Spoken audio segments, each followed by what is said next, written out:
Hey guys, my name's David Hodnett. I've been a paramedic for 7 years. I've been here with Baker's Fire Department for 11 of those years. Worked for medic, worked for here for 10 years, 10 of those 11 years. Carowinds EMS for 2, thank you. So tonight we're going to talk about cardiac arrest specific to CPR and airway management. This is one of those high risk, low volume calls, but when it does happen, we need to get it right. So without any further ado, let's just get into it. So it's been said that we first responders are not paid for what we do, but that we are paid for what we could do. And successful out-of-hospital cardiac arrest resuscitation is what the public expects, and we owe it to get it, and we owe it to them to get it right the first time and every time. We all know we're not going to get every cardiac arrest patient back. There's a lot of things that will happen well outside of our control. But what this is referring to is the things that we can control, the way that we respond, the way that we act when we get there, that professional presentation, that professional manner, and then the care that we provide does need to be on point every single time that we do this. So the goal of this class is to review knowledge and refresh skills for handling out-of-hospital cardiac arrest. Some objectives that we're going to have to make this happen. We're going to review what appropriate chest compressions are for adult and pediatric patients. We're going to review airway management and breathing rates for the adult and pediatric cardiac arrest patient. We are also going to get hands-on at the very end of this lecture, and everybody who is an EMT in here is going to perform at least 200 compressions or 1 cycle of CPR, and then we're actually going to place the King LTD airway, and this will serve as our semi-annual cardiac arrest update. The reason we do this about twice a year, we find that we start to fall off when we don't hit on it. For those of you who don't know, us and Henry Bridge are the 2 leaders in the county for cardiac arrest as far as out-of-hospital survivability. Those numbers come from Union, those don't come from us and what we track. So we track getting them to the hospital alive is what we can control, and then Union will actually track that hospital admission to discharge for us. And again, it's between us and Henry Bridge, so that's a huge thing on y'all. And then lastly, we talked about placing the airway. So a little background, EMS treats about 300,000 out of hospital cardiac arrest every year in the U.S. This number is actually a little old. This is probably a 2011 number. I couldn't find a more up-to-date number for this though. And about less than 8% of those people who suffer cardiac arrest actually survive the hospital discharge. So that's a pretty low number. If you go 1 county over, that number is up to about 50% in Mecklenburg County, and that's tracking VFib, VTAC, initial witness arrest. And here in Baker's, I think we're getting somewhere around 30% of those actual witnessed viable victims, what we would consider a viable victim, being a low downtime witness, bystander, CPR. We're getting about 30% of those, at least to the hospital. And from what I'm understanding, a good number of those that do make it to the hospital alive are coming out of the hospital alive as well. So sudden cardiac arrest can happen to anyone at any time. Many victims appear healthy with no known heart disease. What that means is that 40-year-old man with chest pain who is being stubborn, who is letting symptoms go on for 3 days, he suddenly has a big clot in his heart, and to him, he suddenly dies. So there is some type of risk factor, some disease process that actually does happen before the cardiac arrest event takes place. We just don't know what it is. So when we get there, we're going to do everything we can to successfully resuscitate them. That's circulating blood, which circulates oxygen, which perfuses the brain, and then figuring out what actually happened prior to them arresting, because that's going to be the thing that you need to fix and reverse to get them back.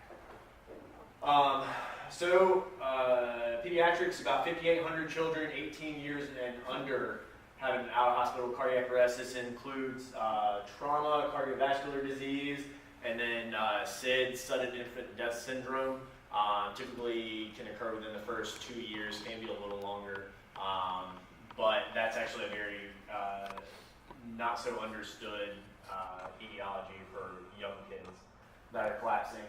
And then incidentally for athletics, a 0.25 to 1 patient per 100,000 who plays sports will have some type of cardiac arrest event. A lot of those can come from football, a lot of those can come from trauma from that. So when we go and do the standbys at the schools, this is where that's coming from. For pediatrics, airway is key.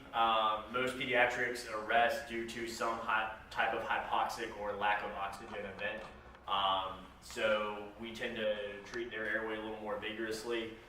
You see with adults, you've heard of a lot of hands-only CPR and not ventilating as much. With kids, you have to get on their airway quickly. They need that oxygen because odds are it's going to be a lack of oxygen that actually causes them to arrest. It's not going to be some type of other disease process that we develop as we're older.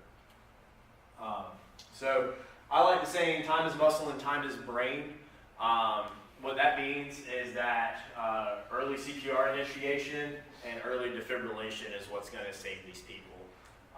Bystander CPR here is critical. So if I arrest right here, I'm in a pretty good spot with all of you in this room. I know that something's going to happen, that somebody's going to start chest compressions, which is going to circulate my blood, circulate oxygen, which will keep my brain perfused. So hopefully when I resuscitate, I have a good neurological outcome.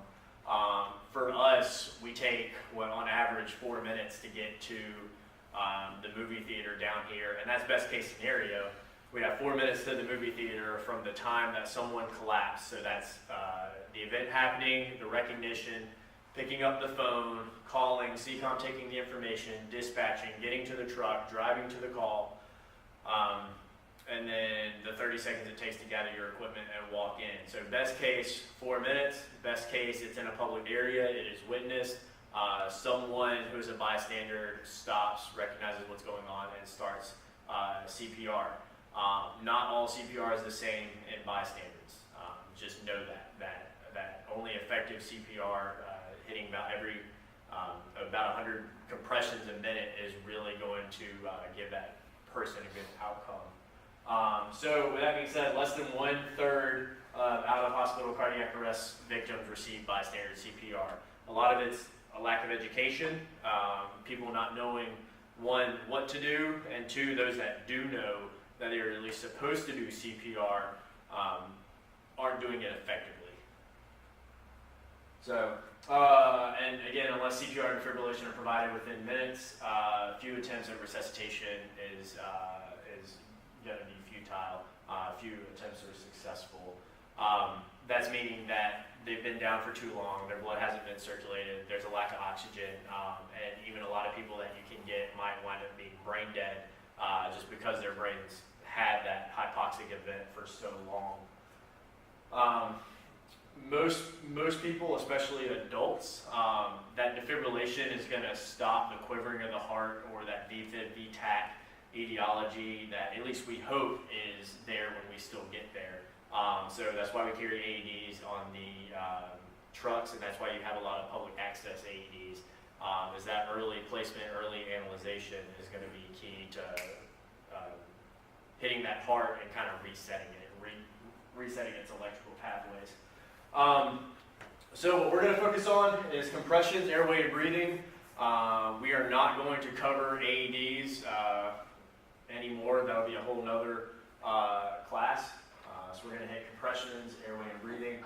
So the first thing we need to understand and go over is hand placement. If everybody knows your xiphoid process is right here, it's where the lower ribs kind of come together. You'll take 2 fingers, place it right here, and then take the palm of your first hand and place it just above. That's typically going to be between the nipple line, and then you'll take your other hand, place it on front. And a lot of people like to interlock their hands. I don't. I keep them kind of loose, and that will be your placement to start compressions. For adults, we want to go 2 inches, preferably a little over, or 1/3 the chest depth. And then you also want to make sure that you completely come off the chest to allow that to recoil. So what that does is when we're pressing the heart's filled with blood, we compress it. It's going to shoot it out in the left ventricle, which is going to shoot it to the rest of your body.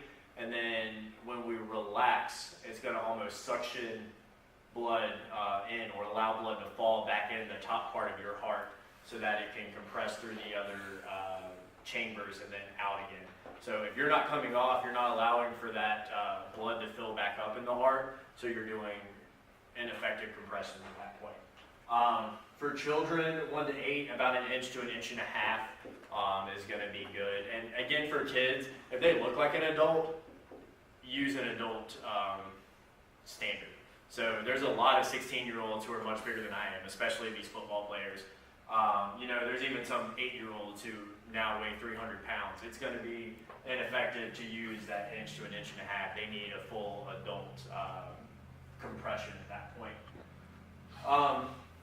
Again, with compressions being key, when we respond, the first person who is in is going to be in charge of recognizing that, and if you recognize that it's now a cardiac arrest, you need to be the first one to initiate those compressions.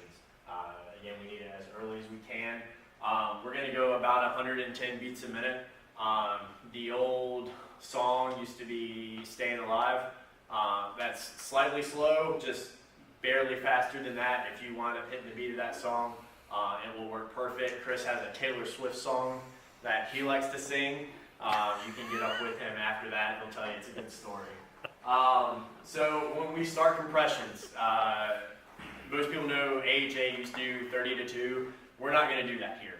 So AHA covers a lot of bystander stuff. We're going to do what AHA is calling pit crew CPR. A lot of you have heard it as focused cardiac arrest. That's typically what I refer to it as. But when we start compressions, we're going to count. We're going to make sure that we count that first compression, saying out loud 1 is going to let everybody know that we have started. And then subsequently, every 20th compression, you're going to count out. So 1, you can count yourself, 2, 3, 4, 5, 19, 20. And when you get to 20, you can go back to counting in your head. So we're going to hit 20, 40, 60, 80, 100, all the way up to 180 and 200. 1 cycle of compressions is going to be 200 compressions. Okay, so that's 1 cycle. We're going to do our best to eliminate moving patients in between that. We're always going to get to that 200 mark before we do anything. Okay, so when you do get to 200, we're going to switch compressors. Studies have shown that you get fatigued after about 200. That's kind of why that number is magical. And you start doing ineffective. You don't go as deep. You don't press as fast. We're just not doing it as effectively anymore. So after every cycle, we're going to get up, swap. If you need to call for other help, if there's 3 of you, you get tired, you need to call for another station, do it. It's going to be worth it to the patient in the end, especially if they have a successful outcome. So we'll get to 200, we'll swap. We are also keeping it simple. Compression rate does not change for pediatrics or adults. All right, so it's 110 beats a minute, 200 cycles for everybody. Okay, I know that AHA can say some different things. This has also been tested and proven to be just as effective for us, so it's going to make it simple on y'all instead of having to remember a bunch of numbers. Does anybody have any questions about compressions first? Okay, so we're going to go into airway. Compressions are pretty straightforward. So we have several types of airway devices. We have an NPA here, our nasopharyngeal airway, and then a King LTD. This is the size that is actually appropriate for this mannequin. That's why we have it. Also, we have OPAs. Just so everybody knows, traditionally we are trending towards placing blind insertion airways in. An advanced airway is preferred. But if you are in a tight spot, or if you're in an area that you just can't get to this, placing OPA or an NPA is going to work just fine until you can get that patient out and you actually have some more room to work and some other hands to go ahead and place a more advanced airway. If it's you and one other person and that's all you got, that's fine. So again, we carry the king. This is what's called a supraglottic airway. It actually sits, so what that means is it sits above the glottic opening. It doesn't actually go down in the trachea. Intubation is endotracheal intubation. It actually goes through. This does not. This will sit just above, and it actually has two ports here. It has one here, and then it has a little openings here that will allow air to pass. So the design of this is that it actually blocks your esophagus with the balloons and only directs air down into the trachea. These also have a little port in the back where you can place a orogastric tube or an OG tube. That is in the North Carolina basic scope. That is something we carry, and it is something you will be expected to do. It comes here. We will go over that a little later, but it'll come down this port, it'll come out the top here. Does anybody have any questions about this before we go on? So adult patients receive adult bag valve masks. We have 4 different sizes of bag valve masks here for adults all the way down to the smallest neonates. These are just 2 different versions. Again, we talked about when that compressor is hitting that 20th compression that we are going to ventilate one time every time. When we place these capnometers, when we place the king, we need to do some verification, make sure that it is sitting appropriately. One way that we can do that is with colorimetric capnometry, and that's what this looks like. It actually normally comes out purple. So when you ventilate, it should, if it has a return of CO2 against it, it's actually taking that CO2 out of the lungs and trying to hit this, it'll change it to gold. So gold is good, and if you ever are in doubt, it actually tells you. It's purple, check for no CO2, gold, yes, you have a return of CO2. So that's one way. The other way is going to be taking a stethoscope. You want to listen, you want to ventilate, listen, make sure that you can hear lung sounds, and then listen over the belly, make sure you don't hear anything coming out of the belly. If that's placed poorly and air is going down the trachea, you'll hear air in the stomach. It just means it's not sitting. You can take it and reseat it, and it will be fine. When you have this in place, there's no need to pause compressions when doing ventilations. Again, we want to limit time off chest, and the compressor can keep going. And just every 20, you don't have to worry about pausing so they can get a breath before you hit 21. You just keep going, and they'll just ventilate through your compressions. And again, we want to make sure that we see good chest rise and fall when we are using this. So as we're doing this, we want to make sure, we want to look at all the reasons why a patient went into cardiac arrest to begin with. For pediatrics, again, we said that that hypoxic events normally happen, and for kids, they don't normally have these long, drawn-out heart rhythms. Before they arrest, they normally have a traditional heartbeat that just slows and slows and slows and slows until it stops. So for us, we don't have EKG machines. What that does mean, though, is if you were with a kid, you have that pulse oximeter, preferably you're feeling his heartbeat. If you feel it getting slower and slower and slower, and you're not managing that kid's airway, just recognize that odds are he is about to arrest. And that aggressive airway management on him will kind of help prevent that. Some things you can think about for adults: what's their history? Do they have any heart history? Have they had multiple stents? Have they been complaining of anything lately? Any chest pain? Have they had strokes? Have they been on any long flights? PEs will also cause cardiac arrest from a hypoxic event. When was the last time they were seen? If we're getting to them and it's been 4 hours since anybody saw them, you know, odds are that they've been down a while. You know, so that's just, we still want to make sure that we're doing the best thing we can for the patient, but also recognize that this may be somebody that's been down a little too long for us to get back. There's no magic number that I'm going to give you that says that they've been down this long, then stop. But using your best clinical judgment is going to kind of help you determine through that. Also, do they have a DNR? A lot of elderly patients will have this, especially if they're expecting death to happen, cancer. A lot of patients become on hospice, and it's a golden form that they should have with them. This needs to be presented to you. If they cannot give that to you, then use your best judgment. If you feel like you need to start CPR, it's always better to err on the caution and start CPR than to not do it.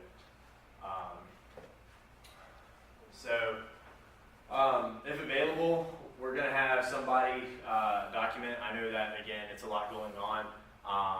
The time of when things happen is going to be critical. The doctor is going to want to know what time your compressions were started, what time your airway was placed, what time you stopped compressions. If at all possible, have a person kind of step away and start recording the time, what you're doing, where you're doing it at, what's the circumstances around it. Again, it's not always feasible, but it certainly helps in the long run. And then here in this county, we do have an advanced airway form that EMS wants us to document. That's how they're tracking what we're doing, when we're doing it, and why we're doing it. It has the size of king that we are using, and then it just has the time. And again, if you have to estimate it, estimate it. If not, but if you can have someone record it, please do. And then if all else fails, you can use CCOM. We've done it plenty of times before. You can call them on the radio, say CCOM King's Place, timestamp it. CPR is initiated. They'll timestamp that for you. So if you need to provide that documentation later, you can call them and they have it in the notes as to what you're doing. I'm going to demonstrate placing a king for us, and then we'll demonstrate some proper hand placement on this mannequin. Before we get into that, there's one more thing I want to cover.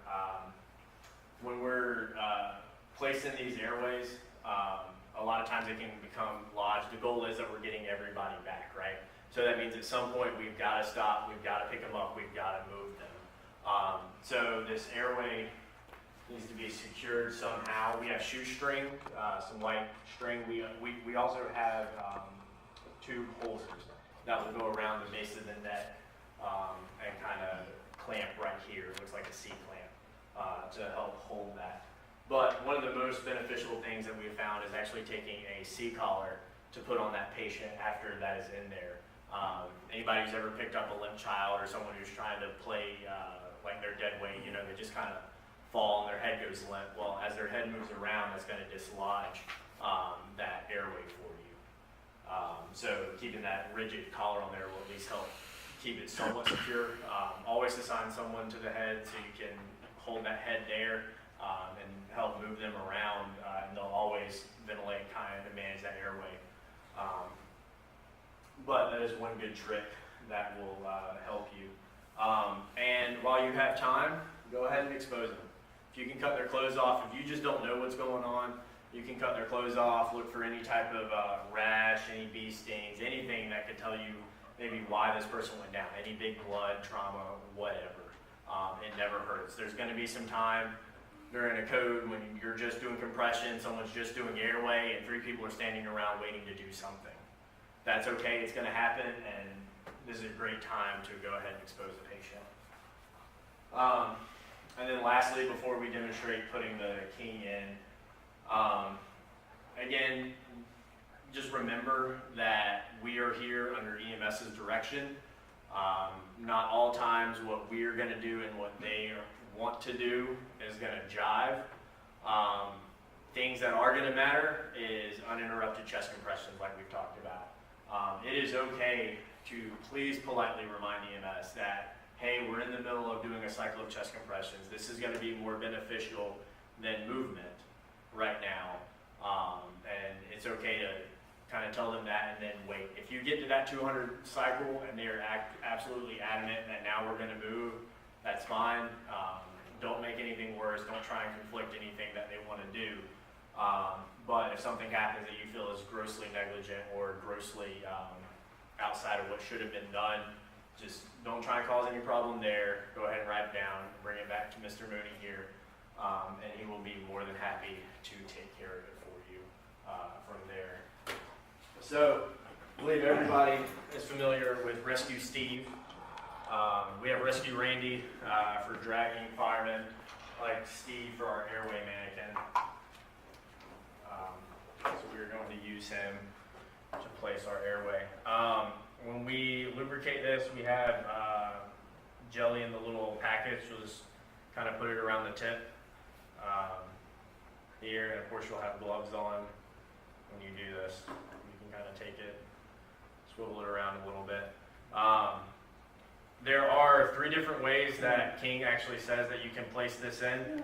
Similar to an OPA, you can start at 180 degrees here, turn around and go in, start at a 90, or they also say that you can simply just come in and place this appropriately. And again, it always works better on a normal patient than against dry rubber.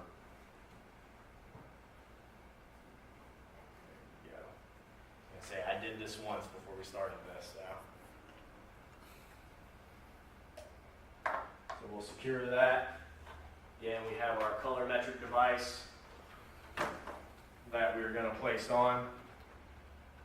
And again, purple is no CO2 or no return. When it changes to gold, it's going to be good. We'll ventilate, and you can see his chest kind of rise and fall. You'll see it right there a little bit. And again, when we're doing compressions, we're going to take 2 fingers right here at our xiphoid process, put our palm just above, put our other palm on top. And kind of a good way to look at it is to keep your back rigid, straight, come all the way down to that 1 to 2, to that 2 inches of depth, and then allow for full recoil. So for me, I like to go down and I barely come off the chest. It's not very noticeable, but if you're coming off the chest, it's 100% ensuring that you have that full recoil. So again, we're going to do that 200 every cycle. We'll count out every 20th, and then that'll let you know when you need to breathe, and then we'll go ahead and change out compressors at 200.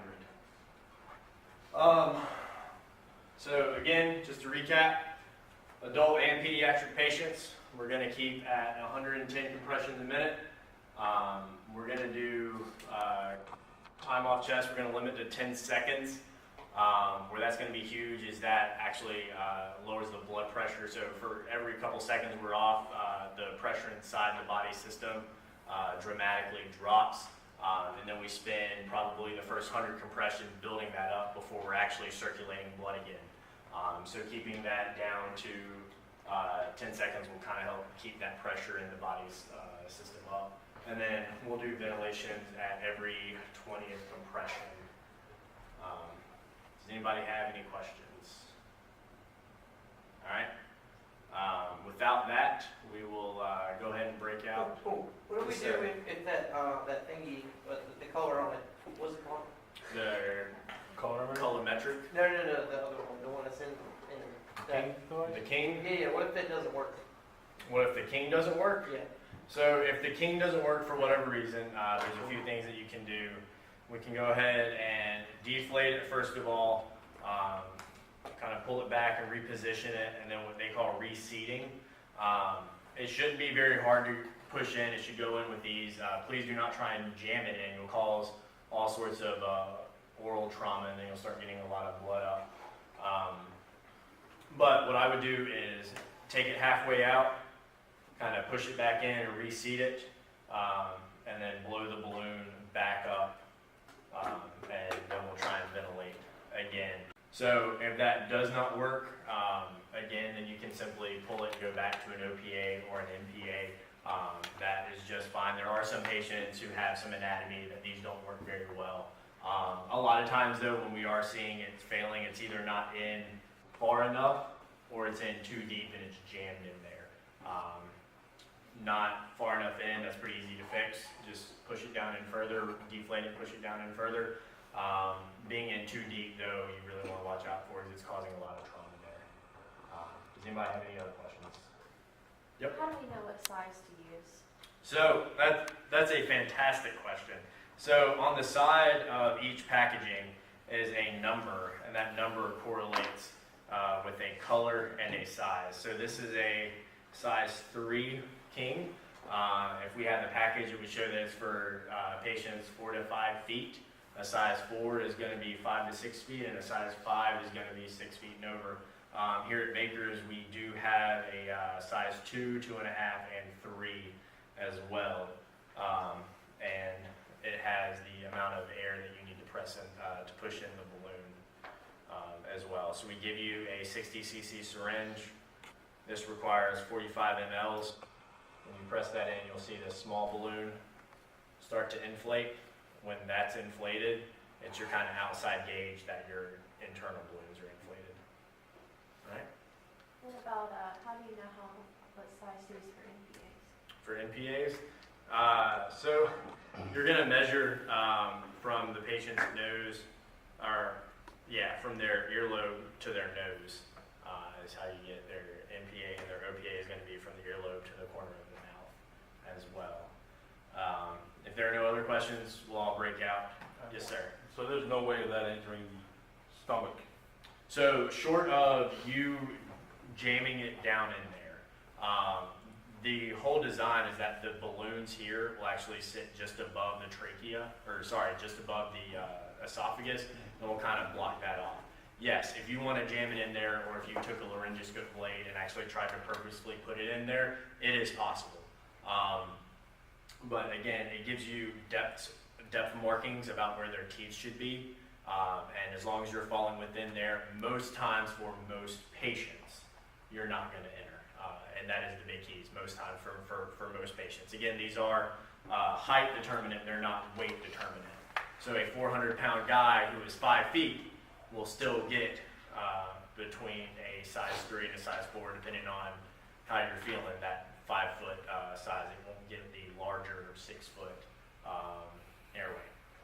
So unless anybody else has any questions, we're going to break out. I want everybody to insert one of these one time, perform 200 compressions, do a ventilation cycle with a compressor, and then we'll be good for this, all right?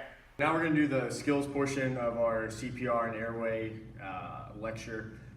Again, we have our mannequin here. We're going to start with CPR. Again, we're going to go 2 fingers up from the xiphoid process. Place our hand in the middle. It should be between the nipples with your palm. We'll place our other hand on top. I don't like interlocking my fingers. But again, we're looking for that 2 to 3 inches of depth on a full male, and looking for full chest recoil. And that's going to allow the blood to come back into the heart so that we get another compression. Again, we're looking for about 100 to 110 beats a minute. So we'll give the first 200 and then we'll move on to the airway. So we got our landmark, falling down. We're going to count out every 20th. So 1,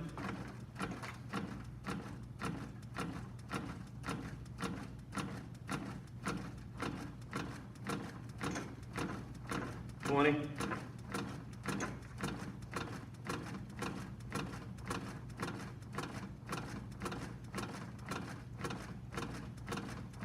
40,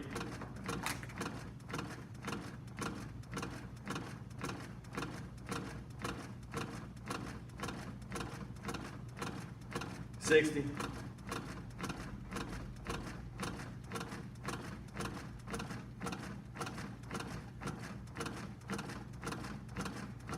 80,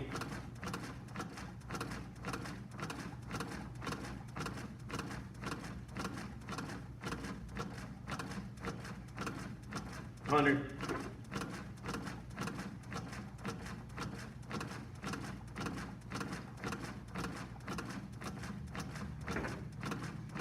20, 30,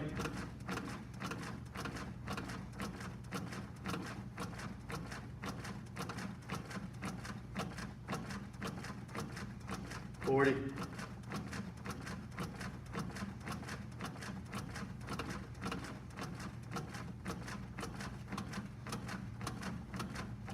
60.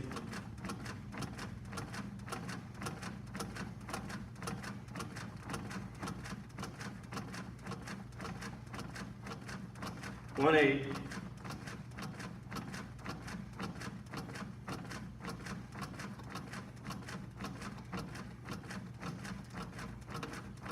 200. All right, so hopefully your stuff doesn't come flying off the table when you're doing this in real life. But again, we're looking for that full chest recoil. And then counting every 20th compression gives the ventilator a time to ventilate. So that you're not over-ventilating or under-ventilating. It just helps us time it out. So we're gonna move on to airway. And we have our King airway here. On this mannequin, a number 4 works best. Takes about 50 to 70 milliliters of air. We have a 60 ml syringe here. So have our tube tie, our colorimetric. Also on this mannequin, the left lung only seems to inflate well. So we'll demonstrate that here with the bag valve mask. So only the left side really inflates well. But as we're having someone ventilate our patient, we're gonna go ahead and check all of our equipment. Want to make sure our bulb inflates and is not broken or leaking anywhere. So it works well there. So after we have oxygenated our patient, we're going to take the BVM out. And again, these really can go in about 2 main ways that I like to use, 90 degrees, or it can go straight in. I personally prefer the straight in method. So we'll open up his teeth, straight through.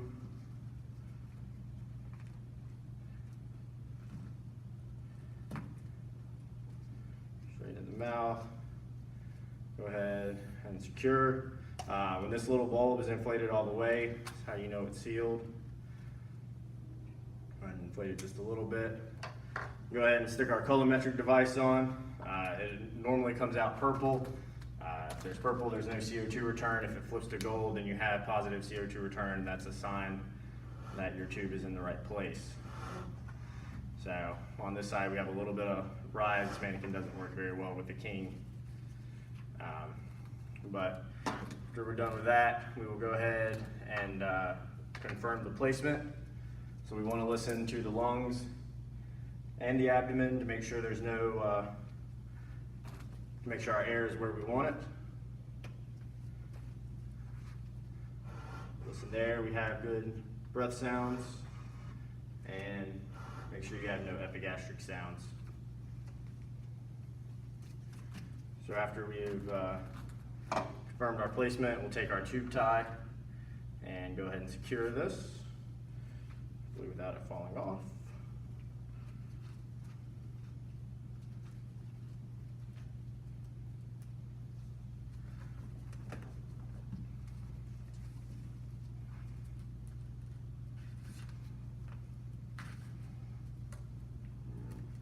There we go. Also, as mentioned earlier, putting a C-collar on the patient is a good idea. It will help keep the neck stable and keep it from moving around.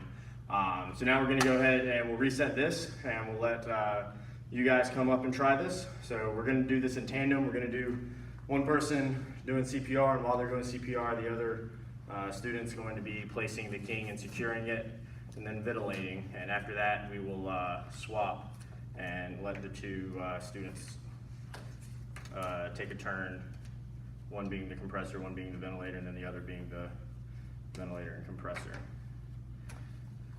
We have everything out. So whenever you guys are ready, step up here. Go ahead and reattach this for you.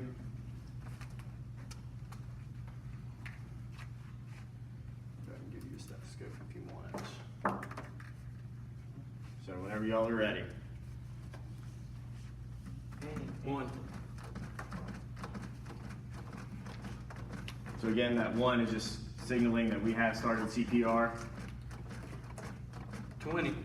That 20 would be where that first breath would be if we already had the adjunct in place. Again, the compressions are what's more important here, not necessarily 40. ventilating off the bat. We do have that time to go ahead and make an airway. 60. So we've used our color metric, find that it's changing. Good color change. 80. Out back if you want to listen.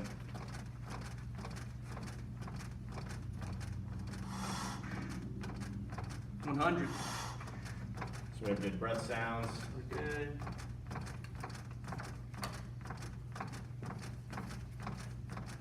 $120. At this point, every time he counts off of 20, since we have a secured airway, we'll go ahead and give him a ventilation. And since we have a advanced airway, there's no need to stop $140. compressions to ventilate.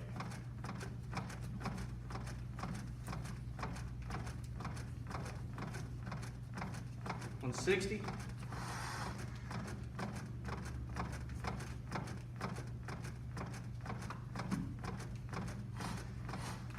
$180. So that 180 mark, we know that we're coming up. Charge. We go ahead and charge your monitor, whatever your local protocol does. 200. And then we would go ahead and look for rhythm, shock, no shock. And we'll go ahead and reset this and swap. He was in VFib. That precordial thump. No, that was Oh, gotcha, you were shocking with the pad. shocking him with the pads. We can go ahead and take it all off. Yeah.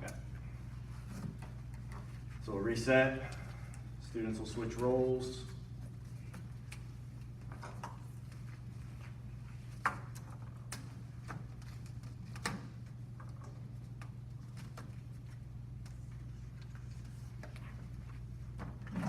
Perfect.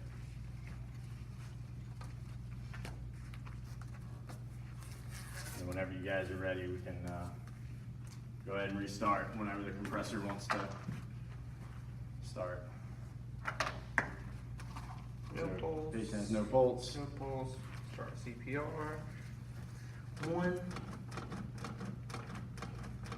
So CPR started. Rescuer 2 is going to go ahead and try and secure an airway. 20. And again, just to note while we're here, the kings are by height size. It's not by weight. So a shorter, more 40. well-formed patient still may be a size 3 as opposed to a size 4 or 5. And these are mainly pediatric sizes now as well. 60.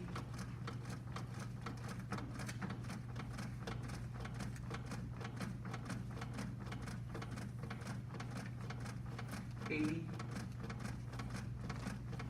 And we see here that our student's compressing as deep as he can, and he's allowing for full chest recoil. 100. Again, that recoil is allowing the blood to fill back into the heart, into the right atrium, so that it can be pumped throughout the rest of the 120. chambers and then out into the body. So we have your color change. 140. So we're gonna listen to lung sounds. 160. So every 20th we can resume. And we'll keep this one going until we secure the airway completely. And then no belly sounds, so now we'll secure the airway. 200. 200. Check for pulse. Patient has no pulse, so this time our airway is secured and our students can swap. So this has been CPR and airway at Baker's Fire Department. I thank you guys for viewing and attending this class today. If you guys have any questions, you know where to find me. You guys have a good night.